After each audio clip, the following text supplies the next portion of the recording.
see. Will it add me to it? And there I am. Everything's working. Hey, it's Mac the Trucker. I'm back. I'm coming here and hopefully bring y'all some info on my journey. I know it's been quite some time. It's been like a year and a half or so. And I don't have no beard no more. I shaved it off. But there's a lot of information I wanted to share with y'all. I even went and got me some StreamYard to try to do this stuff a little bit better. We'll see how this goes. So like I said, it's been about a year and a half. I am no longer leased on anybody. I now have my own authority, and as you tell by the title of the video, first year and a half, and it has been a roller coaster. So there's a lot of things that you have to do and go through and try to study before you jump out here and do this. So I'm gonna try to break this down how my approach was and how everything's been so far. So my authority went active in April of 21. So actually April 21st of 2021. And I paid OIDA to set everything up for me. I cannot remember. I think it was like $750 or something like that. And they went ahead and set up everything. Then obviously you go through and you log into those places like your New York HUD and all that good stuff, your IFTAs, and you create your passwords. They get it all set up, but you got to go in there and kind of put the finishing touches on it and do your passwords, your usernames, and all that good stuff. So it took approximately, I think it was like 3.5 weeks. And then I was active. It could have been a little bit more if the agent for Progressive would have sent the FMCSA the paper stating, I think it's called MCS 90 or something like that, and they need that on file to be able to let you go active. So you don't have that, you ain't going nowhere. You ain't doing nothing. So I had all that stuff in place. I had my insurance. I got my insurance through Progressive. You'll find a lot of people when they first come out here, that's pretty much one of their only options. What you think of it, think of them. I guess that's up to you. It worked for me. It got me out the door. I wasn't going to use no OIDA insurance. I've heard bad things about that, but I don't know. But I knew a lot of people, brokers, wouldn't mess with them, so that's why I went for Progressive. I like sharing a little bit of my information. So my first year numbers last year, having, at that time, probably like 11 years of experience in driving and being a brand new authority, it was like $13,500 that first year for my insurance to cover my authority insurance, your $1 million policy, your $100,000 policy, then obviously my truck and trailer.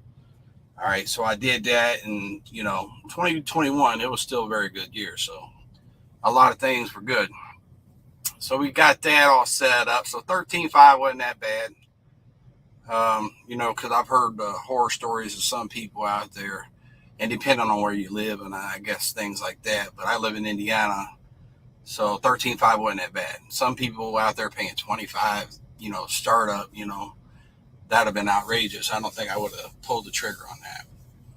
But so I did that, OIDA, my insurance, and switching everything over on my RP plate that I already had.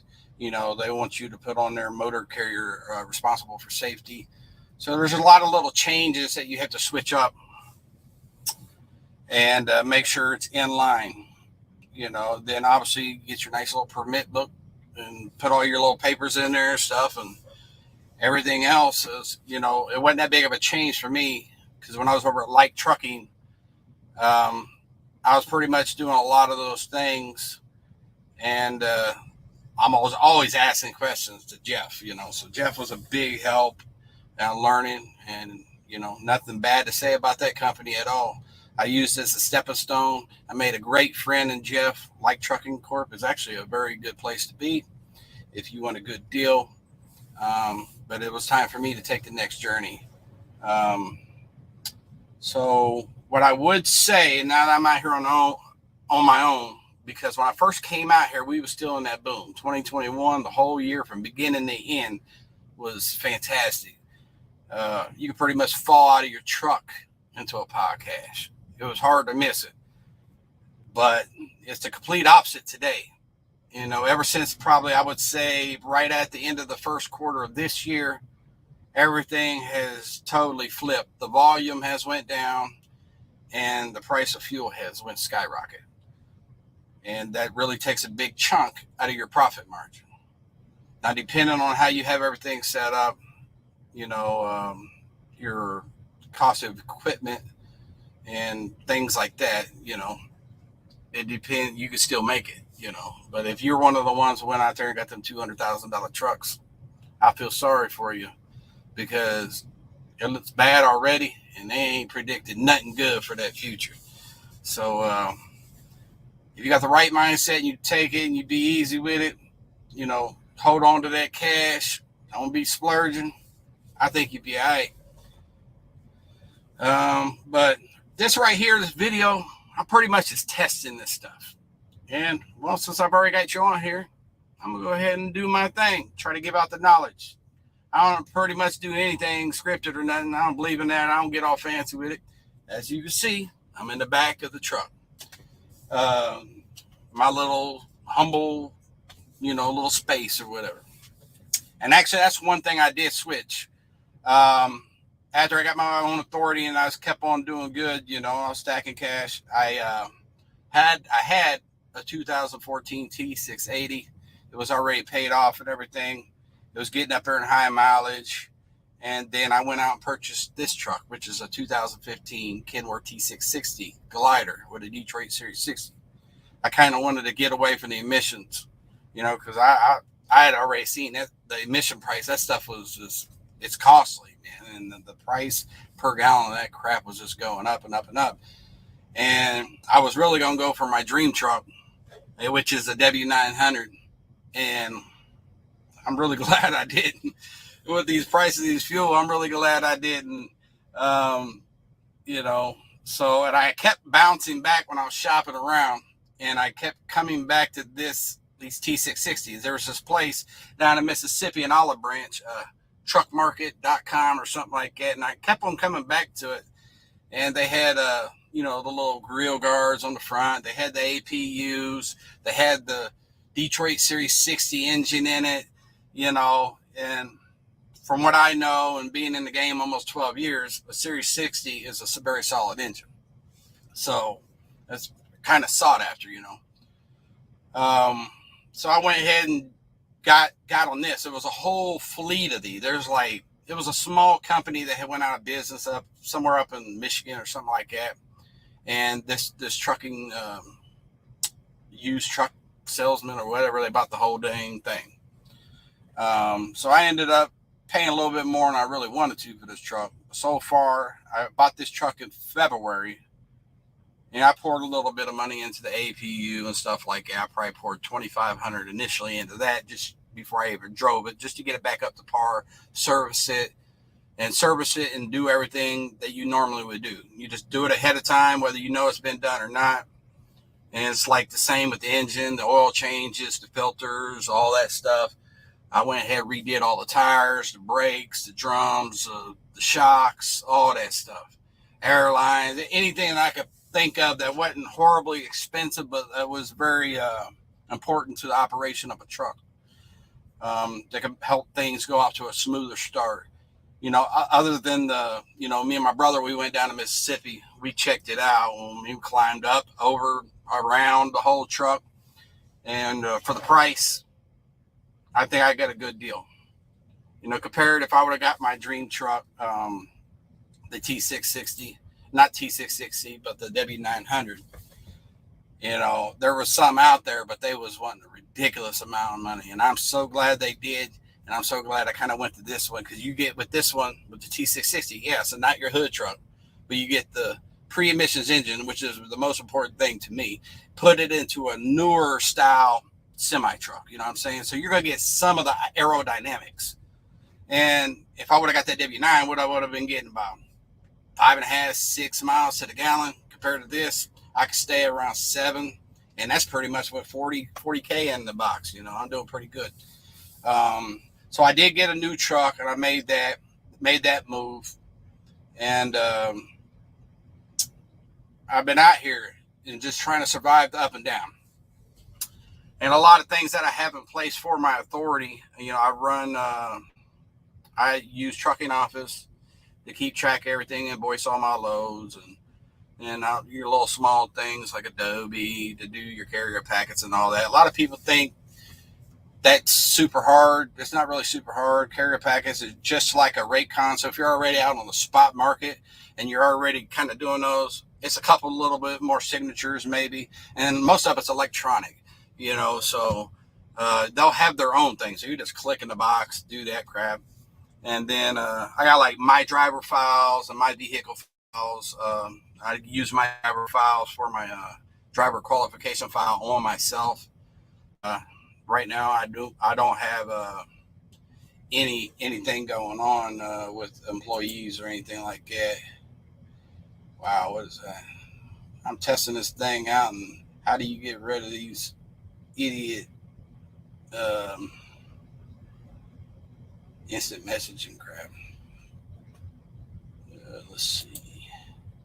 Block user. How about that? All right, because I ain't got no one in there. I ain't even got a whole bunch of subscribers. I have 22 or 23 coming into this. Like I said, it's been a year and a half or so. I'm going to try to get out here and give you all more information. But back to what was I talking about? My driver files and all that good stuff. You got to get those things in place. OIDA, yes, they set up everything. It's like $750 cost. But then they send you this little folder. It's all papers, and they want you to do your driver qualification files, all papers and all that stuff. And I said, man, screw that. We're going to try to move up to the ages. And with, a little resource and a buddy of mine, he gave me all the little tips, all the little tricks. Everybody knows who he is. That's Jeff. He helped me out in that process. So I kind of copycatted that and to get a smooth transition out here to get started. It all works. I mean, everything he's telling you, it works. It keeps you legit. I don't went past my audit, which surprisingly, my audit, that took about a year. And we went through that, and I passed with flying colors. I don't know how they would normally do it on a bad one, but no comments, no nothing. It was smooth. Took probably, when they did the audit, probably, a week and a half, 2 weeks, something like that, to go ahead and, because it went to the dude contacts you via email, then you got to respond to that. Then once you respond to that, they signed it to one Indiana State police officer, and then she goes through it, and then she makes sure you go through the checklist, because they'll give you like a login on their website, and then they'll ask for all these little documents and stuff. And if you're all electronic, you got everything on in there. It's a click a button, download. I usually keep everything like Google Drive or something like that. And then you just seamlessly add it to their thing. Boom, attach. And you just write through that. So when she gets that list, she just verifies it, and she sends it to another officer who's the final one, and everything's already in place. And then she'll just call you up. They'll go over it. They'll say, oh, I like what you're doing, blah, blah, blah, and all that good stuff. And that was pretty much it. And that part was pretty quick. Like I said, we're just testing this out. I'm using this opportunity to get a little bit of information out there, and I will be coming back and doing more videos. And if there's a certain subject, and if there's some way in here for y'all to, anybody that sees this that might have some questions or something that they would like for me to answer, feel free to it. I'm an open book.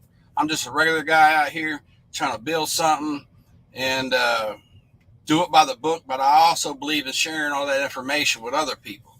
I mean, there's no reason to give the wrong. I see a lot of people out here giving the wrong information, or they're out here balling and they're doing this and that.